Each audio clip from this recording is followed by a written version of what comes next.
May 21, 1968, 11:30 p.m. Zulu time, approximately 250 nautical miles west of the Azores Islands. USS Scorpion transmits her final radio message to Naval Station Rota in Spain. The message is routine, a position report confirming the submarine's location and projected course as she transits westward across the Atlantic toward her home port of Norfolk, Virginia. Commander Francis A. Slattery, Scorpion's commanding officer, reports that the submarine is running at 15 knots at a depth of 350 feet, conducting surveillance of a Soviet submarine and research group encountered in international waters. The message indicates that Scorpion will arrive in Norfolk on May 27th at 1:00 p.m. local time. The transmission is received, acknowledged, and logged. 24 hours later, USS Scorpion and all 99 men aboard will be lost somewhere beneath 3 miles of Atlantic Ocean, destroyed by an event so catastrophic that SOSUS hydrophones positioned across the Atlantic basin detect the submarine's pressure hull imploding as it passes crush depth. The cause of the loss will be investigated by the Navy's Court of Inquiry, analyzed by acoustic experts, photographed by deep submergence vehicles, and debated by engineers and historians for more than 5 decades. But the Navy's official conclusion will remain unchanged. The certain cause cannot be ascertained. USS Scorpion is a Skipjack-class nuclear attack submarine, the first submarines designed from the keel up to maximize the advantages of nuclear propulsion and the teardrop hull shape that revolutionized underwater performance. Commissioned on July 29, 1960, Scorpion displaces 3,100 tons submerged, measures 252 feet in length, and is powered by a single Westinghouse S5W pressurized water reactor, generating 15,000 shaft horsepower through geared steam turbines driving a single screw. The Skipjack class represents the culmination of submarine design evolution that began with USS Albacore's teardrop hull trials in the 1950s, a hull optimized for submerged speed rather than surface performance, with a single propeller, cruciform control surfaces, and minimal appendages that reduce drag.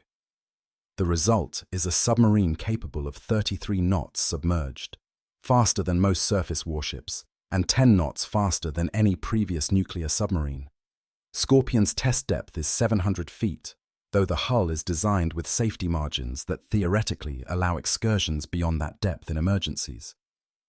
The submarine carries 6 21-inch torpedo tubes in the bow, loaded with Mark 37 and Mark 45 Astor nuclear-tipped torpedoes, weapons designed to destroy multiple targets simultaneously through underwater nuclear detonations that generate shockwaves capable of crushing submarine pressure hulls at ranges exceeding 10 miles. Commander Francis Atherton Slattery assumes command of USS Scorpion in late October 1967, replacing the previous commanding officer during a compressed overhaul period at Norfolk Naval Shipyard. Slattery is 36 years old, a 1954 graduate of the United States Naval Academy, and an experienced submariner with prior service aboard diesel-electric boats and nuclear submarines. He is known among his peers as competent, professional, and demanding, a commander who expects precise execution from his crew and who understands the risks inherent in operating a nuclear submarine in contested waters. But Slattery inherits a submarine that has not received the full scope of work initially planned during her 1967 overhaul. USS Scorpion entered Norfolk Naval Shipyard on February 1, 1967, for what was supposed to be a comprehensive refueling overhaul, including installation of sub-safe modifications, the Navy-wide program implemented after the loss of USS Thresher in 1963, to improve submarine safety systems and prevent catastrophic flooding. But the overhaul is cut short. On June 17, 1966, 8 months before Scorpion enters the shipyard, Chief of Naval Operations Admiral David Lamar MacDonald approves a reduced overhaul for Scorpion, eliminating planned sub-safe work to control costs and reduce the time the submarine will be unavailable for operations. The decision is driven by competing demands on the Navy's submarine maintenance budget.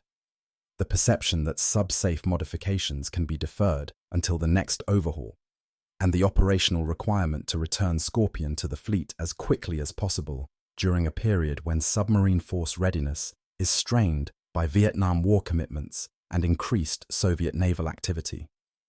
On July 20, 1966, Admiral MacDonald formally defers sub-safe extensions for Scorpion, work deemed essential since 1963, pushing the modifications to a future overhaul scheduled for the early 1970s. Scorpion emerges from the shipyard in late October 1967 with a refueled reactor, updated electronics, and weapon systems acceptance tests completed. But the submarine does not have the Silver Subsafe certification dolphins that identify submarines meeting the post-Thresher safety standards. She is mechanically sound according to the abbreviated inspection criteria applied during the reduced overhaul, but she has not been rebuilt to sub-safe specifications. If you are enjoying this investigation into history's hidden conflicts, please verify your subscription to the channel Cold War Chronicles. We declassify the past to understand the present. Commander Slattery conducts refresher training off the Virginia coast throughout late 1967, drilling his crew on emergency procedures, weapons handling, and reactor operations. On February 15, 1968, USS Scorpion departs Norfolk for a scheduled Mediterranean deployment with the 6th Fleet, the Navy's forward-deployed force responsible for countering Soviet naval activities in European waters. The deployment will last 3 months, during which Scorpion will operate in waters where Soviet submarines, surface warships, and intelligence collection vessels maintain constant presence. The mission set includes reconnaissance of Soviet naval exercises, tracking of Soviet submarines transiting between the Black Sea and Atlantic Ocean, and providing noise cover for American ballistic missile submarines operating from the U.S. Naval Base at Rota, Spain. Scorpion conducts port calls in Rota, Naples, and Lisbon, allowing the crew brief periods ashore between operational patrols that keep the submarines submerged for weeks at a time. In May 1968, Scorpion is assigned to surveil a Soviet submarine and hydrographic research group operating south of the Azores Islands. The task is routine for attack submarines deployed to the Mediterranean, maintain contact with Soviet vessels, collect acoustic signatures for sonar classification, and document Soviet operational procedures without being detected.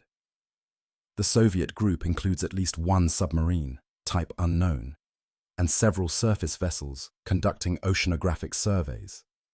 The Soviets are mapping underwater terrain, measuring acoustic propagation characteristics, and documenting thermocline layers that affect sonar performance, the same activities American submarines conduct in Soviet operating areas. Scorpion's role is to observe from a distance, operating passively to avoid counter-detection, and transmit periodic position reports via radio when conditions allow surfacing or snorkeling. On May 21, 1968, Scorpion transmits the message confirming she is tracking the Soviet group while transiting westward at 15 knots and 350 feet depth. The transmission is the last verifiable communication from the submarine. Scorpion is expected to surface again on May 27 when approaching the Virginia coast, transmitting arrival notification and requesting pier assignment at Norfolk Naval Station. But May 27 arrives without contact. Wives and families gathered at the pier see other submarines and surface ships arriving, but no Scorpion. Naval Station Norfolk Communications Watch does not receive the expected arrival message. And by the afternoon of May 27th, when Scorpion is officially overdue, the Navy initiates emergency procedures, attempt radio contact on all frequencies, query other submarines operating in the Atlantic for possible sightings, and review SOSUS recordings for acoustic anomalies along Scorpion's projected transit route. SOSUS, Sound Surveillance System, is the Navy's network of underwater hydrophones positioned on the ocean floor at strategic locations across the Atlantic and Pacific basins.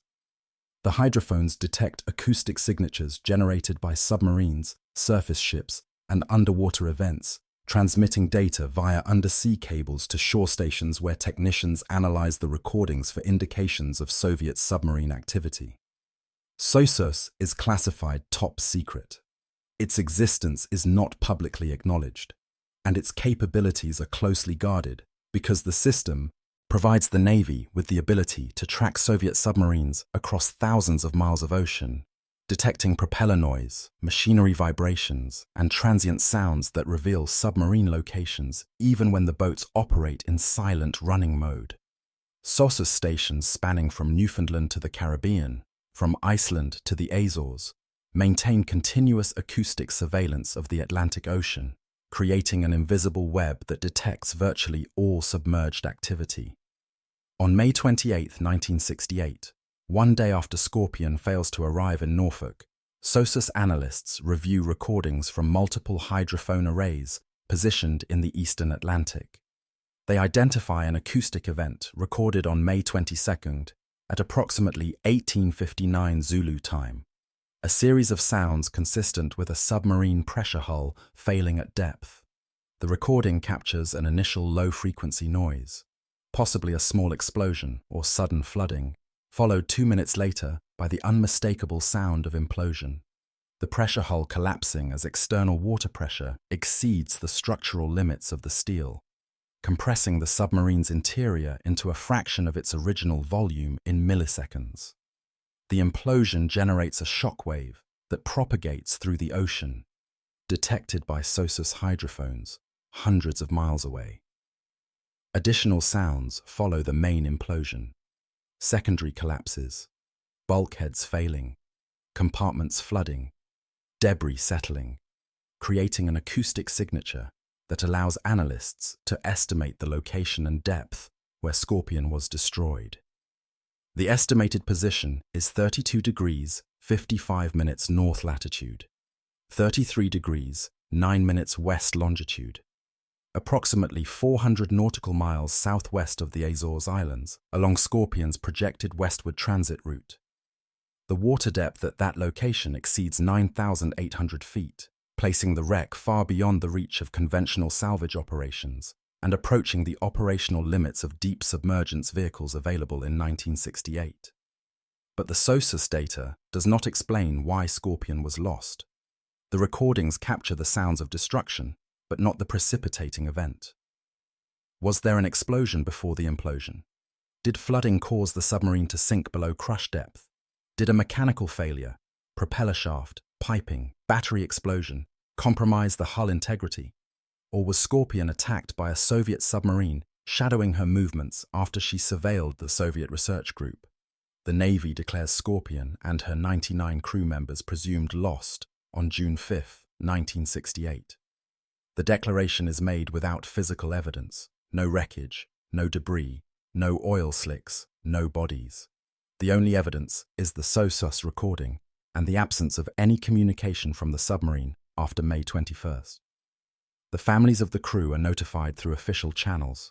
Their loved ones are missing and presumed dead, lost somewhere in the Atlantic Ocean under circumstances that cannot be determined. Memorial services are conducted, death benefits are processed, and the Navy launches an intensive search operation using every available asset capable of locating a submarine wreck at extreme depth. The search for USS Scorpion begins with SOSUS acoustic triangulation. Using recordings from multiple hydrophone arrays, Navy analysts calculate the approximate location where the implosion sounds originated.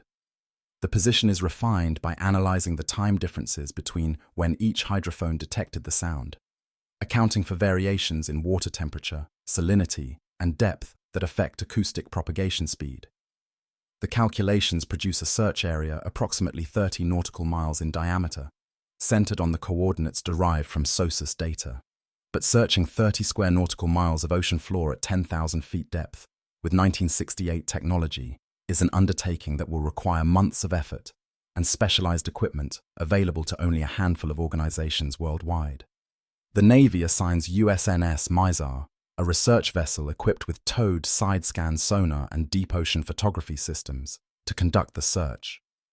Mizar is a 366-foot oceanographic research ship operated by the Military Sea Transportation Service and equipped with instruments designed for deep ocean surveying. The ship's primary search tool is a towed sonar fish, that can be lowered to within several hundred feet of the ocean floor, transmitting acoustic pulses and recording the echoes that return from objects on the bottom. The sonar generates images showing the shape and size of objects detected, allowing analysts to distinguish natural features, rocks, sediment plains, underwater hills, from man-made debris. But the process is slow. MESAR must tow the sonar fish at speeds below 3 knots to maintain stable depth and obtain clear imagery.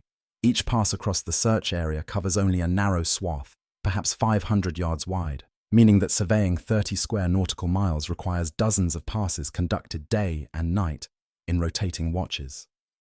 MESAR begins searching in June 1968, shortly after Scorpion is officially declared lost.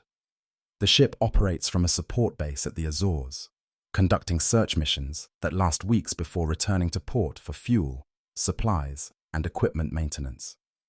The crew works around the clock, monitoring sonar displays, adjusting tow cable length to compensate for variations in bottom terrain, and marking contacts that warrant further investigation. Hundreds of sonar targets are detected and photographed. Most are geological features or oceanic debris unrelated to Scorpion. But on October 28, 1968, MESAR's sonar detects a large metallic object resting on the ocean floor at approximately 10,000 feet depth within the predicted search area. Follow-up photography using a towed camera sled confirms the object's identity: the sail section of a submarine, torn from the hull and lying on its side surrounded by debris. The photographs are transmitted to Washington and analyzed by submarine design engineers, forensic specialists, and intelligence analysts. The images show the distinctive profile of a Skipjack-class sail, the teardrop shape, the antenna masts, the periscope housings. Additional photography reveals the bow section of the submarine lying approximately 350 yards from the sail, with the forward torpedo room hatch visible, and the hull appearing relatively intact forward of the sail separation point. The stern section, containing the reactor compartment, engine room, and propeller, is located several hundred yards away, partially buried in sediment.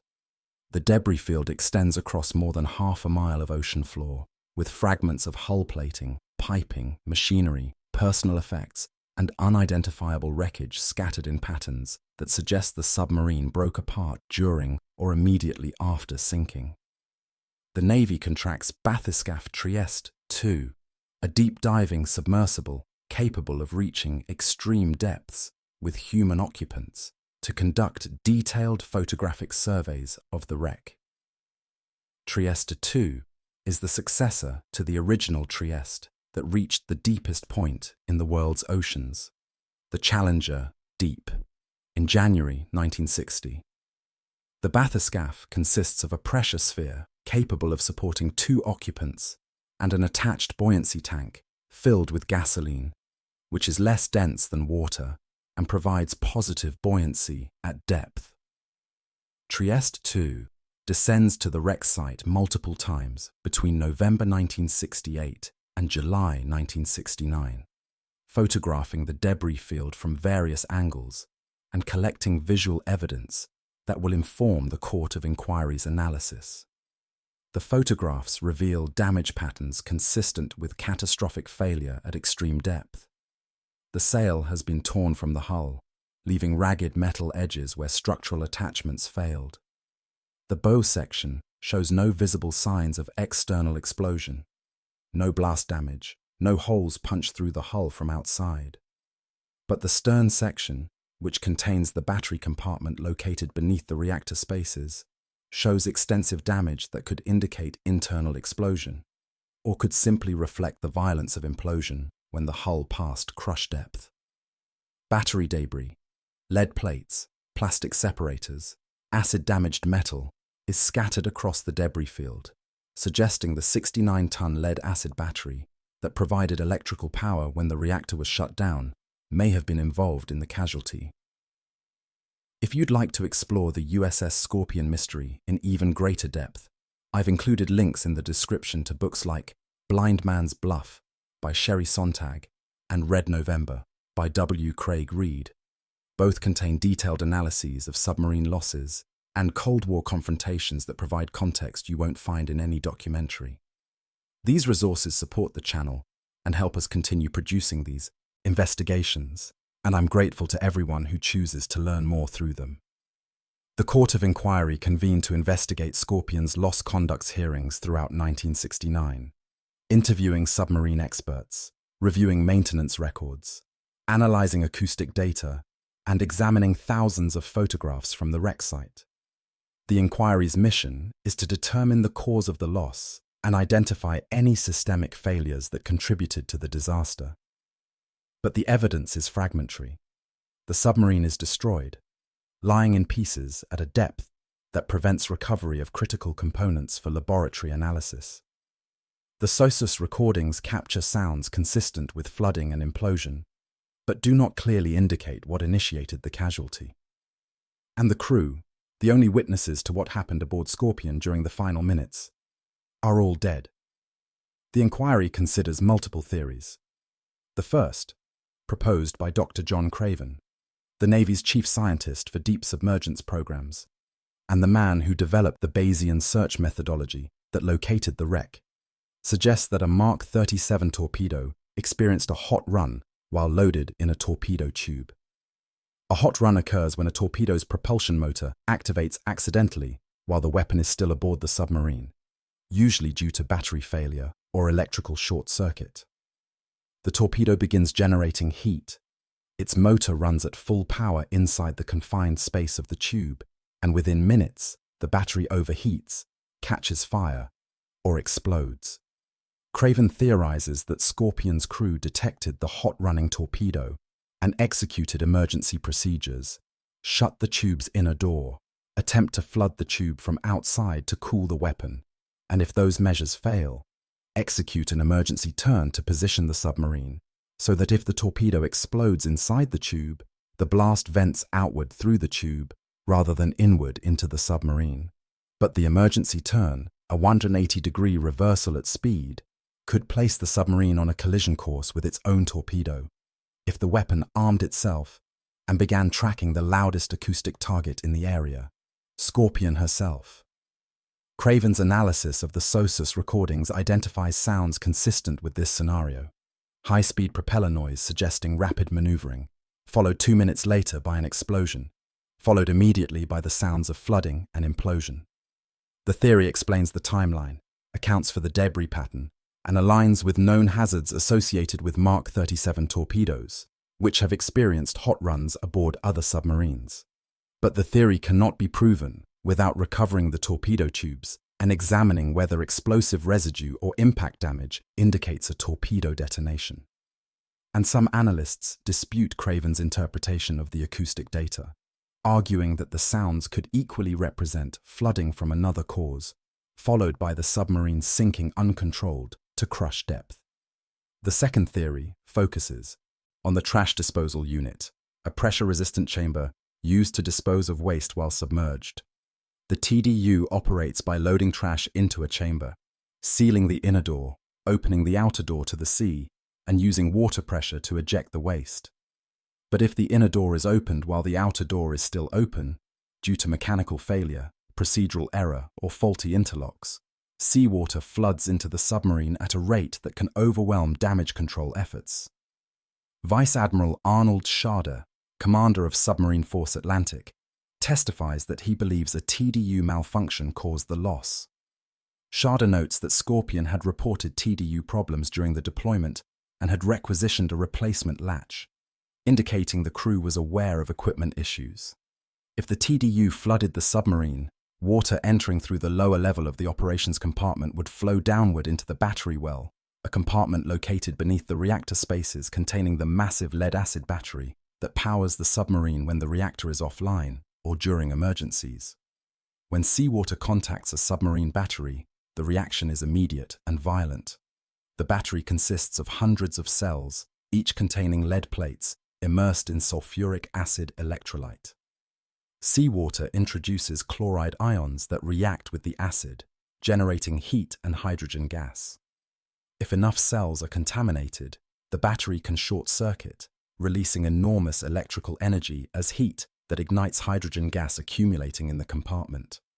The resulting explosion ruptures the pressure hull from inside, allowing uncontrolled flooding that sinks the submarine within minutes. Battery explosions have destroyed submarines before, most notably USS Cochino in 1949, which suffered a battery explosion during a Cold War surveillance mission off Norway, killing 7 crew members during rescue operations. The TDU to battery explosion theory explains why the battery debris field shows evidence of heat damage and why the stern section, which contains the battery compartment, is so extensively destroyed. But like the torpedo theory, it cannot be conclusively proven without recovering components that no longer exist in analyzable form. The third theory, rarely discussed in official reports but persistent in intelligence assessments, suggests Soviet involvement. In May 1968, the United States is engaged in a covert war beneath the oceans that includes tracking Soviet submarines, tapping undersea communication cables, and conducting reconnaissance of Soviet naval facilities. The Soviets respond with their own surveillance operations, attempting to detect American submarines and counter American intelligence collection efforts. USS Scorpion's final mission included surveillance of a Soviet submarine and research groups south of the Azores, an operation that would have brought Scorpion close to Soviet vessels and potentially within range of Soviet anti-submarine weapons. The theory proposes that a Soviet submarine detected Scorpion, maneuvered into firing position, and launched a torpedo that struck Scorpion without warning, sinking her before the crew could react. The timing is suggestive. Scorpion was lost on May 22, 1968, less than 2 months after the Soviet submarine K-129 sank in the Pacific Ocean on March 8, 1968. K-129's loss remains unexplained, though some theories suggest the submarine was destroyed during a confrontation with an American submarine. Could Scorpion's loss have been retaliation for K-129? The Soviet attack theory is supported by circumstantial evidence. Soviet naval activity in the Atlantic increased significantly during May 1968, with multiple submarines and surface vessels operating in areas where American submarines typically transit. Soviet intelligence collection ships, AGIs, were positioned along known American submarine routes, monitoring acoustic signatures and radio transmissions. And in the weeks following Scorpion's loss, Soviet surface vessels and submarines were observed loitering near the search area where Scorpion sank, suggesting the Soviets knew the submarine's approximate location even before American forces located the wreck. But no direct evidence supports the theory. No Soviet communications intercepts admitting to an attack. No acoustic recordings of torpedo launches or impacts. No debris indicating external explosion.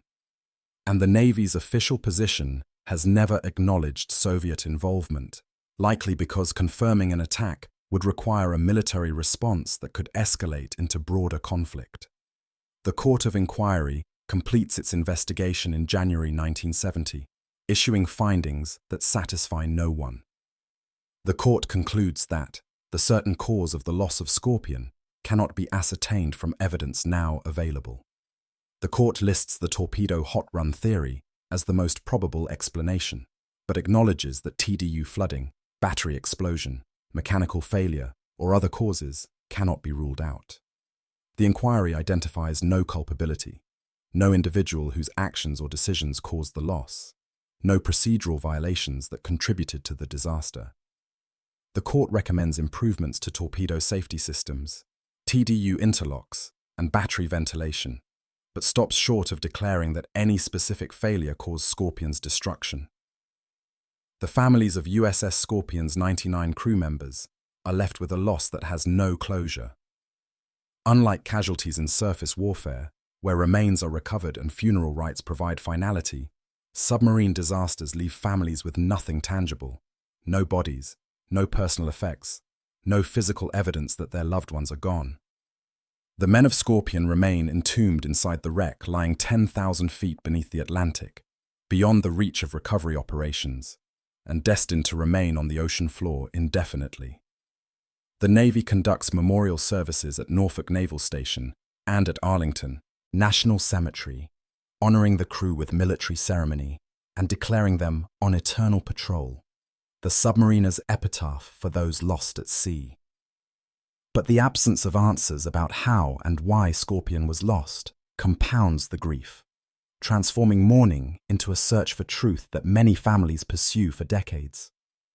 Barbara Foley, wife of machinist's mate second class Michael Henry Foley, becomes one of the most vocal advocates for continued investigation. She refuses to accept the Navy's inconclusive findings, arguing that the Court of Inquiry failed to adequately examine evidence suggesting Soviet involvement or deliberate sabotage. Foley and other families form support networks, share information obtained through Freedom of Information Act requests, and correspond with submarine veterans, engineers, and historians who offer alternative theories about the loss. The family's activism generates congressional interest. In 1969, Representative Charles A. Vanek of Ohio introduces legislation requiring the Navy to provide families with access to classified records related to Scorpion's loss. The legislation does not pass, but it establishes a precedent for family advocacy that continues through subsequent decades. The broader submarine community absorbs Scorpion's loss as part of a pattern that defines 1968 as the deadliest year in Cold War submarine history. Between January and May 1968, 4 submarines from 4 different nations are lost. French submarine Minerve disappears on January 27th in the Mediterranean with 52 crew. Israeli submarine Dakar vanishes on January 25th in the Mediterranean with 69 crew. Soviet submarine K-129 sinks on March 8th in the Pacific with 98 crew. And USS Scorpion is lost on May 22nd in the Atlantic with 99 crew. The coincidence of 4 unrelated losses within 5 months generates speculation about whether the incidents are connected, perhaps through a common design flaw, environmental conditions, or deliberate campaign of submarine warfare that remains hidden by classification. But investigations into each loss conclude that the causes are distinct. Minerve likely suffered a mechanical failure. Dakar may have been lost due to a snorkel malfunction. K-129's cause remains disputed, but possibly involved a missile accident or battery explosion. And Scorpion's loss remains unascertained. The loss of USS Scorpion accelerates the Navy's implementation of subsafe standards across the submarine force. SubSafe, Submarine Safety and Quality Assurance Program, was established after the loss of USS Thresher in April 1963 to prevent catastrophic flooding by improving hull integrity, backup systems, and quality control procedures. Every system that could cause flooding if it failed was redesigned with redundant components, improved materials, and rigorous testing protocols. But in 1968, the SubSafe program is incomplete. Older submarines like Scorpion have not been retrofitted because the modifications are expensive and time-consuming. The decision to defer Scorpion's SubSafe work in 1966, cutting short her overhaul to save costs and return her to service faster, is now scrutinized as a contributing factor to her loss. If the TDU flooded the submarine or if piping failed at depth, SubSafe modifications might have prevented the disaster by providing redundant closure systems, improved damage control equipment, or emergency ballast blow capability that could have saved the boat. By 1970, the Navy mandates that all submarines must achieve SubSafe certification before conducting deep diving operations. Submarines that cannot be economically retrofitted are decommissioned or restricted to shallow water operations until SubSafe work is completed. The program transforms submarine design and maintenance culture, establishing quality assurance standards that persist to the present. Every weld is inspected. Every valve is tested under pressure. Every system modification is documented and verified. The cost is substantial, hundreds of millions of dollars in modifications and thousands of hours of additional maintenance labor. But no SubSafe certified submarine has been lost due to material failure or flooding casualty in the 6 decades since the program's implementation.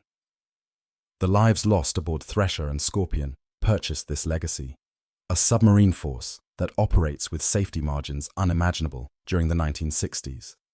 The debate over what caused Scorpion's loss continues long after the Court of Inquiry concludes. In the 1990s, submarine veterans and independent researchers proposed new theories based on declassified acoustic data and improved analysis techniques. Some argue that Scorpion suffered a propeller shaft failure, a catastrophic mechanical breakdown that flooded the engine room and caused the submarine to lose propulsion and sink uncontrolled. Others suggest that a piping failure in the seawater cooling system for the reactor could have introduced flooding that overwhelmed damage control efforts. And a few researchers insist that evidence of Soviet involvement exists in classified intelligence files that have never been publicly released, citing Soviet naval movements in May 1968 and intercepted communications that allegedly reference an encounter with an American submarine. But the Navy's position remains unchanged. In every official statement issued since 1970, the conclusion is identical. The certain cause of the loss of USS Scorpion cannot be ascertained from available evidence. The phrasing is deliberate. It does not state that the cause is unknown. It states that certainty cannot be achieved with existing evidence. This distinction matters because it leaves open the possibility that additional evidence, perhaps from classified sources, perhaps from improved analysis of acoustic data, perhaps from Soviet archives opened after the Cold War, could eventually provide answers. But as of the 2020s, no such evidence has emerged. The wreck remains on the ocean floor, gradually deteriorating as steel corrodes and structures collapse under pressure. The debris field is monitored periodically to ensure the reactor compartment's containment remains intact and that radioactive materials are not leaking into the environment. But no plans exist to recover the wreck or conduct additional forensic investigations. The human cost of USS Scorpion's loss is measured not just in 99 lives, but in the families left behind. 54 wives who became widows, including 9 who were pregnant when their husbands were lost, 48 children who grew up without fathers, and parents who outlived their sons. The youngest victim is 19-year-old steelworker, second-class Robert J. Cowan, Jr., who joined the Navy to escape poverty in rural Ohio and who wrote letters home describing his excitement at serving aboard a nuclear submarine. The oldest is 46-year-old Chief Petty Officer Daniel Peter Peterson, a career submariner with 27 years of service who was scheduled to retire in 1969. Among the crew are officers who graduated from the Naval Academy, enlisted men who learned technical skills the Navy could not replicate in civilian training programs, and sailors who served on Scorpion because assignment to a fast-attack submarine was considered an honor, a recognition of skill and reliability. Commander Francis Slattery, the commanding officer, is 36 years old when he dies.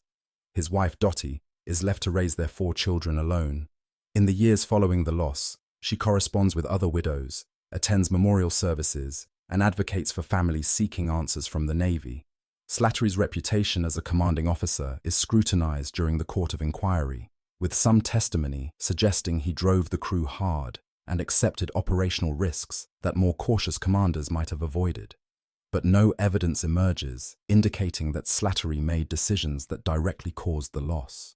He was operating a submarine that had been denied sub-safe modifications, conducting missions in contested waters, and managing equipment that had not received the full scope of maintenance recommended by submarine force engineers. The burdens Slattery carried, operational tempo, budget constraints, deferred maintenance, were systemic failures, not individual failings.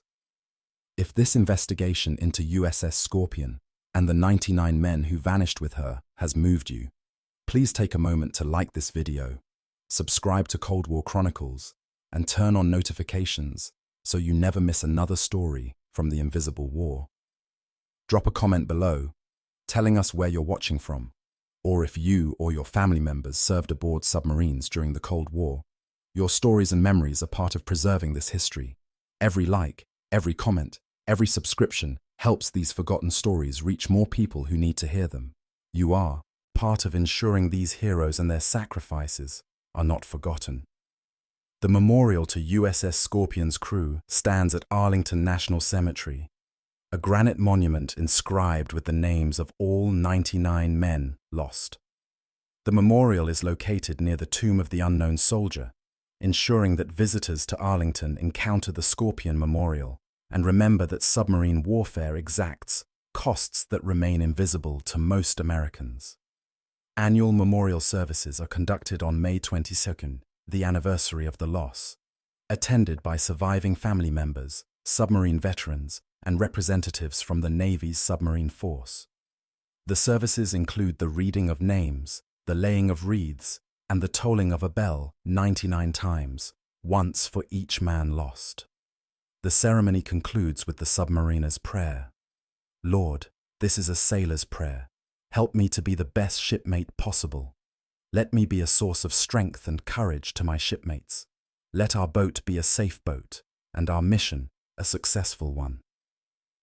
For the families of Scorpion's crew, the prayer is both tribute and reminder that their loved ones served in a profession where courage is measured not by combat victories, but by willingness to operate machinery that can fail catastrophically and to patrol waters where enemies operate in silence. The broader question that USS Scorpion's loss raises, whether submarine warfare during the Cold War was worth the human cost, admits no simple answer. The intelligence gathered by American submarines tracking Soviet vessels, tapping communication cables, and photographing naval installations informed strategic decisions that shaped the balance of power between superpowers. The deterrent effect of American submarine capability, the knowledge that Soviet ports, naval bases, and ballistic missile submarines were constantly monitored, constrained Soviet actions and reduced the risk of miscalculation during crises. But the price included submarines lost, families destroyed, and crew members who served under conditions where mechanical failure, human error, or enemy action could result in death at depths where rescue was impossible. USS Scorpion represents one payment in that ledger. 99 men whose service ended not in retirement ceremonies, but in an implosion detected by hydrophones and analyzed by scientists who could describe the physics of destruction but not prevent it. The mystery of what caused Scorpion's loss will likely remain unsolved. The evidence required to definitively identify the initiating event no longer exists. The torpedo tubes, if they contained a hot-running weapon, are corroded beyond analysis. The trash disposal unit, if it flooded the submarine, has been photographed but cannot be recovered for laboratory testing. The battery, if it exploded, has disintegrated into fragments scattered across the debris field. And if a Soviet torpedo struck Scorpion, the impact site has been obscured by subsequent damage as the hull imploded and broke apart during the descent to the ocean floor. Future technologies, advanced underwater robotics, improved acoustic analysis, artificial intelligence applied to decades-old SOSUS recordings may provide new insights.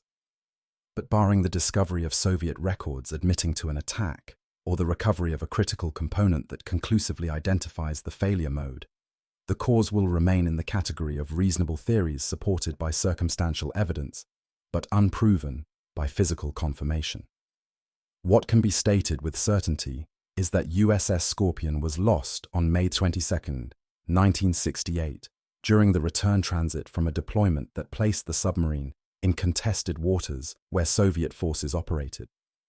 The SOSUS network detected the submarine's implosion at approximately 1859 Zulu time at coordinates that allowed searchers to locate the wreck 4 months later. The Court of Inquiry examined the evidence and concluded that the certain cause could not be ascertained, and 99 men, officers and enlisted, experienced submariners and sailors on their first deployment, died when Scorpion's pressure hull failed at depth, entombing them inside a steel wreck that will remain on the Atlantic seabed for centuries, a monument to the dangers of submarine warfare and the sacrifices made by those who volunteer to serve in boats that operate in an environment where mistakes are measured in lives. This is Cold War Chronicles. If you enjoyed this deep dive into the invisible war, please subscribe and turn on notifications. We have only just scratched the surface of the secrets buried beneath the ice. Thank you for ensuring that Commander Francis Slattery and the 99 crew members of USS Scorpion are not forgotten. Their service conducted in silence beneath contested waters, and their loss, which remains unexplained after more than 5 decades, deserve to be remembered not as a mystery to be solved, but as a sacrifice that purchased the security we often take for granted. They served knowing the risks. They died without the chance to say goodbye. And they remain on eternal patrol, guardians of the deep whose watch will never end.